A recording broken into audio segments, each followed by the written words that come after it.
Hello दोस्तों, बच्चे और बचपन का सेकंड यूनिट हम इस वीडियो में पढ़ने वाले हैं। बचपन की संकल्पना यूनिट का नाम है, 10 नंबर का यूनिट है। 10 नंबर का यूनिट है, इसका मतलब है कि आपके एक प्रश्न तो इसमें निबंधात्मक आने वाला है और एक या फिर दो प्रश्न छोटे एक एक दो दो नंबर के प्रश्न यहाँ से आने वाले हैं। तो हर एक महत्वपूर्ण बिंदुओं को हम इस वीडियो में पढ़ेंगे, हर टॉपिक की बात करेंगे।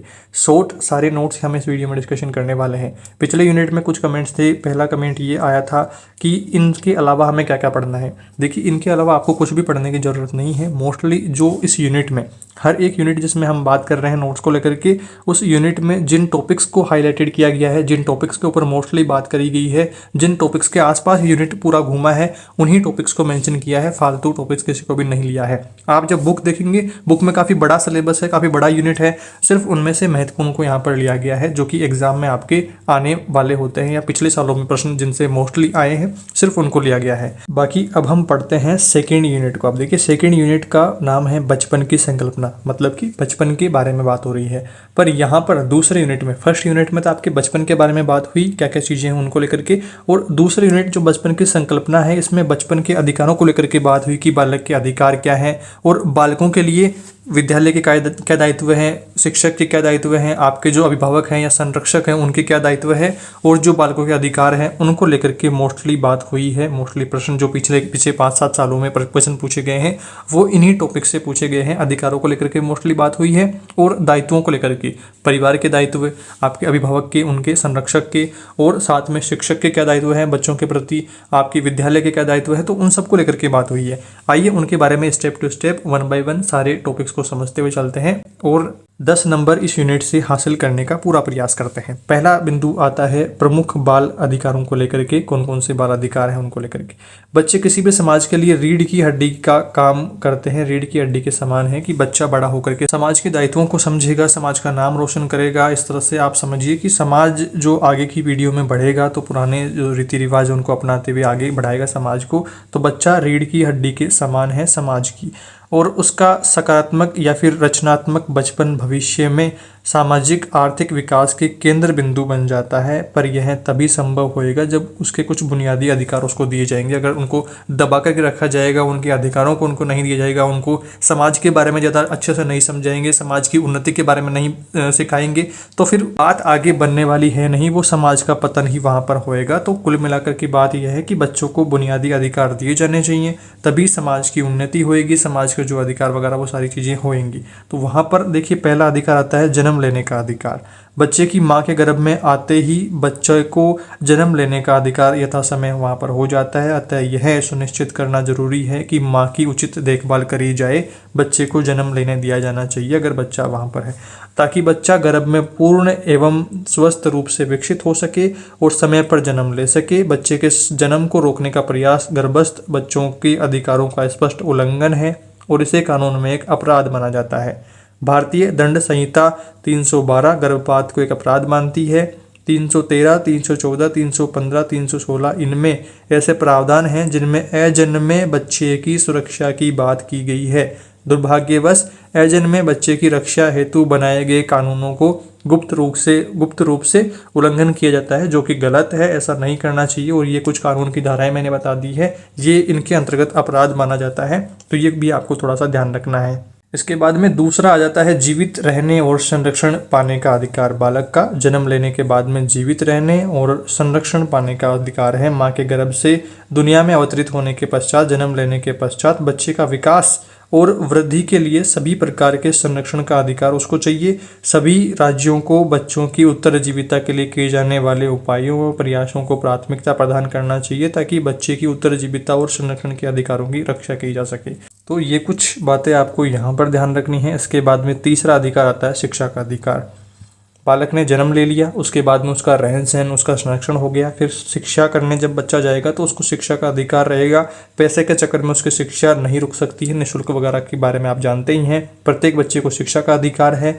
बच्चे के इस अधिकार को माता पिता, अध्यापक, समाज और सरकार ही पूरा कर सकती है। संविधान के अनुच्छेद 21 के द्वारा प्रत्येक नागरिक को जीवन और स्वतंत्रता का अधिकार है। जीवन के अधिकार में शिक्षा का अधिकार भी शामिल है। जीवन के अधिकार में शिक्षा का अधिकार भी शामिल है, ये बात ध्यान रखनी है। उच्चतम न्यायालय के द्वारा एक मानव के रूप में जीवित रहने के लिए शिक्षा के महत्व पर बल दिया है। शिक्षा के अंतर्गत ही बच्चों को पूर्व प्राथमिक मौखिक शिक्षा, सामान्य ज्ञान और नैतिकता का अधिकार भी दिया जाना चाहिए। तो उस तरह से शिक्षा से वंचित नहीं रखा जाएगा पैसों के चलते, या फिर किसी जाति, अगर नीची जाति का वगैरह ऐसा कुछ मान करके शिक्षा से वंचित नहीं रख सकते हैं। और जो आपके दिमाग में बात आ रही है कि निःशुल्क और अनिवार्य शिक्षा को लेकर के बात, तो वो भी आप इसमें मेंशन कर सकते हैं। उसको लेकर के आइए बात करते हैं यहाँ पर निःशुल्क और अनिवार्य शिक्षा का अधिकार अधिनियम 2009 के बारे में, कि किसी भी बच्चे को आप शिक्षा से वंचित नहीं रख सकते।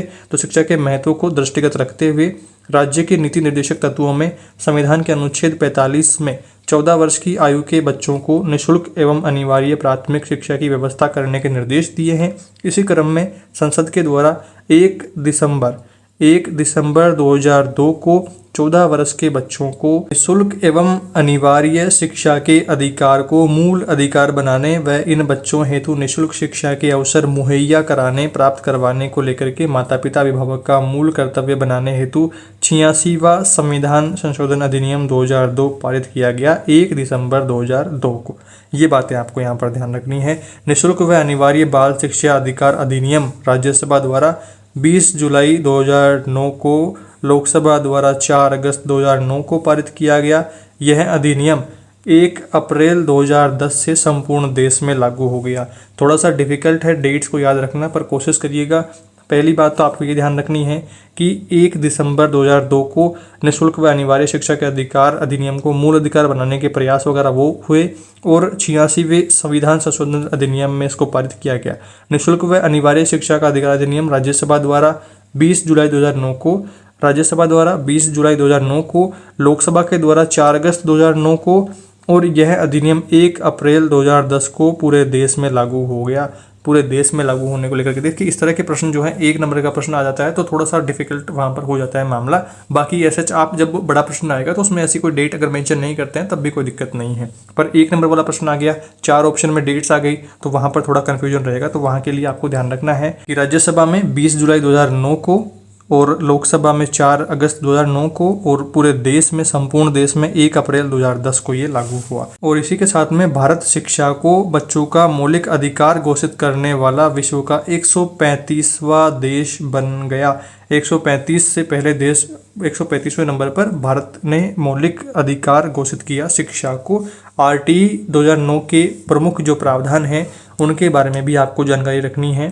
पहली बात आपको यहाँ पर ध्यान रखनी है कि स्थानीय जो प्राधिकारी हैं बालक की शिक्षा अधिकार की निगरानी करेगा। अगर कोई बच्चा शिक्षा से वंचित रहता है तो उनकी जिम्मेदारी रहेगी। दूसरा बिंदु देखिए, बालक को अधिकार के संबंध में शिकायतों को प्राधिकारी तक लिखित में शिकायत कर सकेगा। अगर बालक को किसी कारणवश शिक्षा से वंचित रखा जा रहा है तो वो शिकायत भी कर सकता है। तीसरा बिंदु देखिए आगे, स्थानीय प्राधिकारी संबंधित पक्षकारों को सुनने के लिए आवश्यक अवसर प्रदान करेगा तथा सुनने के बाद में 3 माह में मामले का निपटारा करेगा। कोई दिक्कत समस्या है तो उनका सुलझाड़ा करेगा, निपटान करेगा। चौथा बिंदु, यदि स्थानीय प्राधिकारी के निर्णय में कोई व्यक्ति दुखी है या संतुष्ट नहीं है, ऐसी स्थिति में वह बाल अधिकार संरक्षण के लिए राज्य आयोग को अपील भी कर सकेगा। तो ऐसे कुछ प्रावधानों को भी ध्यान रखना है। RTE के बारे में जब बात होती है तो RTE अधिनियम के अंतर्गत बच्चों को जो क्या अधिकार प्राप्त हैं उनमें पहला अधिकार देखिए, 6 से 14 वर्ष की आयु के प्रत्येक बालक को प्रारंभिक शिक्षा पूरी करने का अधिकार होएगा। निःशुल्क और अनिवार्य शिक्षा का अधिकार, ये बात ध्यान रखनी है। दूसरा बिंदु है, निःशक्त बालकों को भी निःशुल्क और अनिवार्य शिक्षा प्राप्त करने का अधिकार होएगा। तीसरा बिंदु है, जहां 6 से अधिक आयु वर्ष के किसी बालक को किसी विद्यालय में प्रवेश नहीं दिया गया या किसी कारणवश प्रारंभिक शिक्षा पूरी उसकी नहीं हुई तो ऐसे में उसकी आयु के अनुसार प्रवेश दिया जाएगा। वो जिस आयु के अनुसार उस क्लास में प्रवेश दिया जाएगा। विशेष प्रशिक्षण उसकी व्यवस्था करी जाएगी कि मतलब मान लो उसका जो एज है वो 8वीं क्लास तक के बच्चे की हो गई है और 8वीं क्लास में जब उसको एक साथ बैठाएंगे तो 8वीं तक के जो लेवल के बच्चे जहाँ पर आ चुके हैं, जितना सीख चुके हैं, तो उनके लेवल के लिए लाने के लिए उसके लिए अलग विशेष प्रशिक्षण की भी व्यवस्था करी जाएगी। अलग से उसकी एक्स्ट्रा क्लासेस लगा करके बाकी बच्चों के बराबर उसको लाया जाएगा। साथ ही कोई बालक 14 वर्ष की आयु के पश्चात भी प्रारंभिक शिक्षा या निःशुल्क शिक्षा प्राप्त करने का अधिकार में रहेगा, बाद में भी वो प्राप्त कर सकता है। चौथा बिंदु देखिए, किसी विद्यालय में प्रारंभिक शिक्षा पूरी करने की व्यवस्था अगर नहीं है तो बालक को किसी अन्य विद्यालय में स्थानांतरण करने का अधिकार रहेगा। विद्यालय उसे रोक नहीं सकता है। अगला 5वां बिंदु देखिए, बालक को किसी राज्य के भीतर या बाहर किसी भी कारण से एक विद्यालय से दूसरे विद्यालय में प्रारंभिक शिक्षा पूरी करने व जाने के लिए स्थानांतरण कराने के पूरा अधिकार उसको रहेगा। कोई भी विद्यालय रोक नहीं सकता है किसी भी कारण से। तो ये बात यहाँ पर हो गई है। इसके बाद में आगे बढ़ते हैं। अगला बिंदु आता है विद्यालय के क्या दायित्व हैं। आरटी जो निःशुल्क एक्ट है उसके अधिनियम के अंतर्गत। इसमें देखिए पहला बिंदु आता है प्रत्येक विद्यालय इसमें प्रविष्ट सभी बालकों के लिए निःशुल्क और अनिवार्य शिक्षा की व्यवस्था करे। दूसरा बिंदु देखिए बालकों को प्रवेश देते समय कोई भी फीस नहीं ली जाएगी। तीसरा बिंदु है यदि विद्यालय फीस लेता है तो फीस का 10 गुना तक जुर्माना उनके लग सकता है या दंडनीय होगा। चौथा बिंदु देखिए प्रारंभिक शिक्षा में प्रवेश के लिए किसी बालक की आयु जन्म मृत्यु विवाह पंजीकरण के अनुसार जारी किए गए जन्म प्रमाण पत्र मान्य होएगा। निम्न भी मान्य होंगे। तो यहाँ पर कुछ डिटेल्स और हैं, जैसे कि आपके अस्पताल का जो रजिस्टर्ड कार्ड है वो, आंगनबाड़ी का रिकॉर्ड, अभिभावक द्वारा आयु के संबंध में दिए गए एफिडेविट, किसी बालक को आयु के प्रमाण पत्र न होने पर विद्यालय में प्रवेश से इनकार नहीं किया जाएगा। अगर ये सब भी आपके पास नहीं है तब भी आपको प्रवेश से वंचित नहीं रख सकते हैं। ये भी बातें आपको यहाँ पर मेंशन करनी है।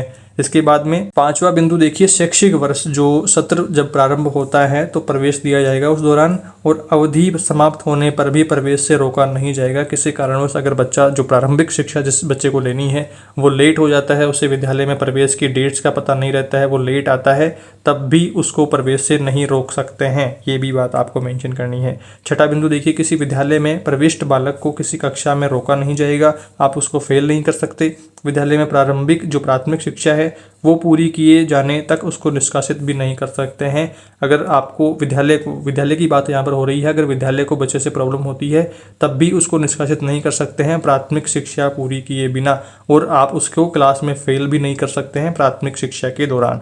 इसके बाद में 7वां बिंदु देखिए किसी बालक को शारीरिक दंड या मानसिक उत्पीड़न भी नहीं कर सकते हैं, बालक की पिटाई वगैरह नहीं कर सकते। आप अक्सर न्यूज़पेपर्स में देखते हो कि किसी टीचर के द्वारा जब बच्चे को पीटा जाता है तो शिक्षक को निलंबित कर देते हैं उसको, या फिर ट्रांसफ़र वगैरह, उसको सस्पेंड वगैरह, ये सारी चीज़ें देखने को काफ़ी मिलती हैं। तो आप ना ही शारीरिक या मानसिक दंड बच्चे को नहीं दे सकते। 8वां बिंदु है मान्यता प्रमाण पत्र जो है वो प्राप्त किए बिना कोई भी विद्यालय स्थापित नहीं किया जाएगा। विद्यालय के लिए जो मान्यता का क्राइटेरिया रहता है तो वो क्राइटेरिया पूरा करने के बाद में ही विद्यालय ओपन होएगा। तो ये कुछ बातें आपको यहाँ पर ध्यान रखनी है विद्यालय के दायित्वों के अंतर्गत। अब हम बात करते हैं शिक्षक के क्या क्या दायित्व हैं निःशुल्क शिक्षा के रिगार्डिंग। तो पहला है यहाँ पर विद्यालय में उपस्थित होने में नियमितता और समय पालन जरूरी है। ऐसा नहीं है कि स्कूल का समय तो 10 बजे का है और टीचर 11 बजे आ रहे हैं, ऐसा नहीं है। समय का पाबंद होना जरूरी है। नियमितता, रेगुलर स्कूल आए ऐसा नहीं है, आज आ गया फिर 3 दिन छुट्टी फिर 5 दिन बाद आ गया, तो ऐसा नहीं है। नियमितता और समय पालन जरूरी है। दूसरा बिंदु है पाठ्यक्रम संचालित करना व समय सीमा में पूरा कराना। पाठ्यक्रम सिलेबस भी पूरा हो। काफ़ी सारे स्कूलों में आप देखते हैं, गवर्नमेंट स्कूलों में ज़्यादातर ये देखने को मिलता है कि सिलेबस ही टाइम पर पूरा नहीं होता है, एग्जाम आ जाते हैं और सिलेबस तो अभी शुरू ही नहीं किया है मार्ट साहब ने, तो ये काफ़ी जगह पर देखने को मिलता है। तो समय संचालित यहाँ पर रहेगा, समयबद्धता रहेगी, समय पर आपका जो पाठ्यक्रम है वो पूरा होए। तीसरा बिंदु है प्रत्येक बालक की शिक्षा ग्रहण करने की जो सामर्थ्य है उसको निर्धारण करना, और यदि अतिरिक्त शिक्षण कराना है तो उसे जोड़ना। अगर बच्चा कमज़ोर है, उसको ज़्यादा शिक्षण की आवश्यकता है, एक्स्ट्रा क्लासेस की ज़रूरत है, तो उसकी व्यवस्था करी जाए। बाकी बच्चों के सामर्थ्य को जांचते हुए क्लासेस का जो संचालन है वो करा जाए। चौथा बिंदु देखिए माता पिता व अभिभावकों के साथ में नियमित बैठक करके बालक की बारे में उपस्थिति में नियमितता, शिक्षा ग्रहण करने की सामर्थ्य, शिक्षण में की गई प्रगति या अन्य जानकारियां से अवगत करवाना, और बच्चा किस तरह से परफॉर्म कर रहा है क्लास में। अगर सीख रहा है सही ढंग से तो अच्छी बात है, अगर नहीं सीख रहा है तो उसके क्या कारण है उनको जानना। घर पर कोई प्रॉब्लम तो नहीं है उसको, अगर घर पर कोई प्रॉब्लम है तो उसको दूर करवाना, या विद्यालय में कोई प्रॉब्लम है तो उसको दूर करके सारा काम सिस्टम से करना। तो वो उसके लिए नियमित बैठकें भी बालक के अभिभावकों से वो जारी रखनी चाहिए। उसके बाद में 5वां बिंदु यह है अपने कर्तव्यों के पालन में कोताही होने पर, अगर लापरवाही होती है अपने कर्तव्य के पालन में तो अनुशासनात्मक कार्यवाही करने से पूर्व उसे सुनवाई का अवसर दिया जाएगा। छठा बिंदु है छात्र शिक्षक अनुपात बनाए रखने के लिए विद्यालय में पदस्थापित शिक्षक को अन्य विद्यालय में सेवा नहीं करने दी जाएगी। और 7वां बिंदु है कोई शिक्षक प्राइवेट ट्यूशन नहीं करेगा। आप जो क्लास में बच्चों को पढ़ाना है वहीं पढ़ाना है। ऐसा नहीं है कि आप उनको क्लास में तो सही नहीं पढ़ा रहे हो और उनको अपना ट्यूशन ज्वाइन करने के लिए आप कह रहे हो, तो ऐसा नहीं करना है। कोई भी शिक्षक प्राइवेट ट्यूशन नहीं करेगा वरना उसको दंड हो सकता है। तो ये कुछ बातें यहाँ पर शिक्षक के दायित्वों में ध्यान रखनी है। इसके बाद में बात करते हैं आपकी संरक्षक के या अभिभावकों के माता पिता के दायित्वों के बारे में। तो आरटीई अधिनियम के अंतर्गत क्या दायित्व हैं देखिए। पहला दायित्व यहाँ पर आता है आसपास के विद्यालय में प्रारंभिक शिक्षा के लिए बालक को प्रवेश करवाएंगे। ऐसा नहीं है कि बालक आपका 8-10 साल का हो गया है और आप अभी भी उसको नहीं भेज रहे हो, तो आपको समय पर बच्चे को प्राथमिक शिक्षा के लिए अपने नज़दीकी विद्यालय में प्रवेश करवाना है। दूसरा बिंदु है अपने बच्चों को नियमित रूप से विद्यालय भेजना है। ऐसा नहीं है कि आज भेज दिया फिर 5 दिन की छुट्टी फिर 6ठे दिन भेजा है, ऐसा नहीं है। रेगुलर उसको भेजे ताकि वो अच्छा सीखे। इसके बाद में तीसरा बिंदु, प्रारंभिक जो शिक्षा है प्राथमिक शिक्षा पूरी होने से पहले विद्यालय ना छुड़वाएं। चौथा बिंदु है बच्चे विद्यालय में सीख करके अच्छे स्तर की शिक्षा प्राप्त कर रहे हैं, इसके ऊपर निगरानी भी रखें कि वो सीख भी रहे हैं या नहीं सीख रहे हैं, या विद्यालय में कैसा उनको सिखाया जा रहा है उसके ऊपर भी निगरानी आपको रखनी जरूरी है। कई केसेस में आपने ये चीज़ें देखी होंगी, ये बातें देखी होंगी, ये देखने को मिला होगा कि कई स्कूलों में ठीक तरीके से पढ़ाई नहीं होती है, या बच्चे को पीटा जा रहा है, बच्चे को सही नहीं सिखाया जा रहा है, गलत। अगर कई विद्यालयों में ऐसा देखने को मिलता है कि बच्चों को किसी धर्म विशेष के प्रति उकसाया जाता है, या उनका धर्म परिवर्तन करवाने को लेकर के कई शिक्षक ऐसा करते हैं, तो वो चीज़ें भी आपको निगरानी रखनी होगी कि विद्यालय में सही पढ़ाया जा रहा है नहीं पढ़ाया जा रहा, सिलेबस किस हिसाब से चल रहा है, सारा काम सिस्टम से है या नहीं, बच्चों को जो सिखाया जा रहा है अच्छा सिखाया जा रहा है, अनुशासन वगैरह सिखाया जा रहा है, अपने धर्म के प्रति जो सद्भावना वगैरह वो सिखाई जा रही है, या किसी धर्म के प्रति गलत तो नहीं सिखाया जा रहा है, किसी धर्म के प्रति उनको भड़काया तो नहीं जा रहा है। तो वो सारी चीज़ें भी आपको देखनी जरूरी है, बच्चे के ऊपर निगरानी रखना भी जरूरी है। पांचवा बिंदु है विद्यालय को आवश्यकता होने पर मदद भी आपको करनी पड़ेगी। कभी कभार विद्यालय को अगर फंड की जरूरत पड़ जाती है, कोई काम अटका हुआ है छोटा मोटा, तो आप उसमें मदद जरूर करें। छठा बिंदु है विद्यालय के नियमों का पालन भी करेंगे। अगर समयबद्धता, मान लो विद्यालय में 10 बजे का टाइम है, आप बच्चे को 11 बजे लेकर के आ रहे हैं, तो ऐसा ये गलत है। समयबद्धता, विद्यालय के जो नियम बने हुए हैं उनकी पालना आपको करना जरूरी है। तो ये यहाँ पर माता पिता संरक्षक के दायित्व यहाँ पर आपको ध्यान रखने हैं। एक यहाँ पर प्रश्न आता है बाल कल्याण समिति, चाइल्ड वेलफेयर कमेटी को लेकर के, इसके ऊपर भी आइए डिस्कशन कर लेते हैं। तो किशोर न्याय अधिनियम 2000 व संशोधित अधिनियम 2006 की धारा 29 में देखभाल व संरक्षण की आवश्यकता वाले बच्चों के प्रकरणों की सुनवाई व निपटान हेतु अंतिम प्राधिकारी के रूप में प्रत्येक जिले में बाल कल्याण समिति की स्थापना का बाध्यकारी प्रावधान किया गया है। बाल कल्याण समिति की स्थापना करी गई है। इस समिति में एक अध्यक्ष होता है। इस बाल कल्याण समिति में एक अध्यक्ष, 4 सदस्य जिनमें से एक महिला का अनिवार्य है। इनसे ये 5 सदस्यों की ये टीम बनती है बाल कल्याण समिति, जिसका चयन राज्य स्तरीय चयन समिति द्वारा किया जाता है। अधिनियम की धारा 29(5) के अनुसार यह समिति एक न्यायपीठ के रूप में कार्य करेगी और उसे दंड प्रक्रिया संहिता 1973 के अंतर्गत महानगरीय प्रथम श्रेणी मजिस्ट्रेट की शक्तियाँ प्राप्त हैं। इसके बाद में अधिनियम के इस प्रावधान की अनुपालना हेतु ICPS में प्रत्येक जिले में बाल कल्याण समिति की स्थापना व उनके कार्य के लिए आवश्यक सुविधाएं उपलब्ध कराने को लेकर के वित्तीय प्रावधान भी किया गया है। तो ये कुछ बातें आपको बाल कल्याण समिति के रिगार्डिंग ध्यान रखनी है। बाल श्रम को लेकर के यहाँ पर प्रश्न आ जाता है कि बच्चे, अगर बचपन की अपन बात कर रहे हैं तो बचपन में बाल श्रम भी एक यहाँ पर कुरीति देखने को मिलती है कि काफ़ी जगह पर बच्चे से, कम उम्र के बच्चों से फैक्ट्री वगैरह में या किसी दुकान पर काम करवाया जाता है, तो वो गलत है। तो उस बारे में देखिए कुछ बातें आपको समझ लेनी है। आप अगर ये प्रश्न आता है बाल श्रम को लेकर के तो उसमें किस तरह से आपको आंसर करना है। देखिए, ऐसा कोई कार्य जिसमें बच्चों का शारीरिक, मानसिक और नैतिक रूप से शोषण हो रहा हो या नुकसान पहुंच रहा हो, तो ऐसे में शिक्षा उनकी बाधित होती है, तो बाल श्रम कहलाता है। और सन 1947 में देश के लोगों से बनी सरकार ने बच्चों की शिक्षा के प्रचार प्रसार में अनेक कदम उठाए। यूनिसेफ के अनुमानों के अनुसार भारत में 5 वर्ष से 14 वर्ष की आयु के करीब 12% बच्चों का शोषण उन्हें बाल श्रम से संबंधित गतिविधियों में लगा करके किया जाता है। बच्चों की सुरक्षा के लिए चाइल्ड हेल्पलाइन नंबर 1098 आपको ध्यान रखना है।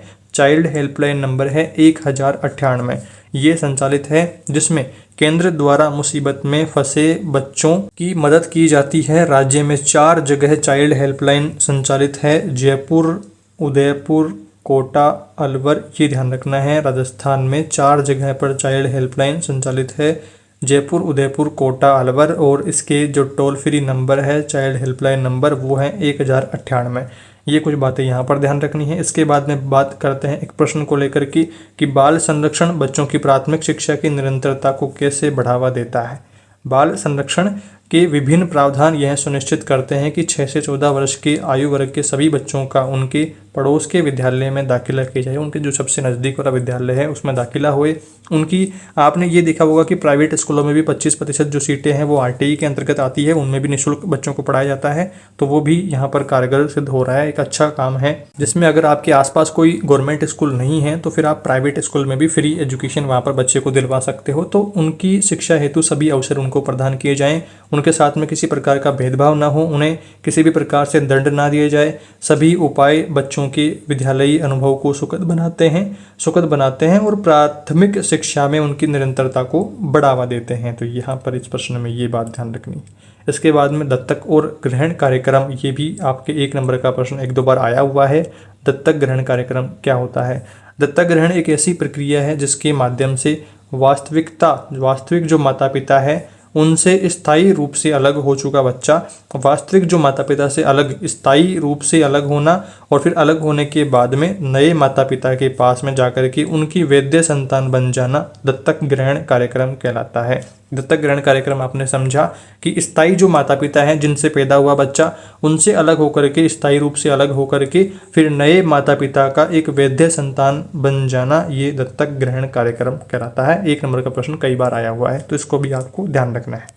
इस तरह से हमारा ये सेकंड यूनिट यहाँ पर कंप्लीट होता है। आई होप आपने ठीक तरीके से सारी बातों को समझा है, सारे बिंदुओं को समझा है। मैंने कोशिश करी है कम समय में और अच्छे प्रकार से सारे बिंदुओं को आपको समझाने की। अब ये देखिए यूनिट आपका 10 नंबर का था और बहुत कम समय में हमने इस 10 नंबर के यूनिट को कवर कर लिया है। इसके अलावा भी और भी काफ़ी टॉपिक्स हैं इस यूनिट में, पर हमें सबसे ज़रूरी बात, एक तो महत्वपूर्ण टॉपिक्स पढ़ने थे तो हमने यहाँ पर महत्वपूर्ण टॉपिक्स पढ़ा।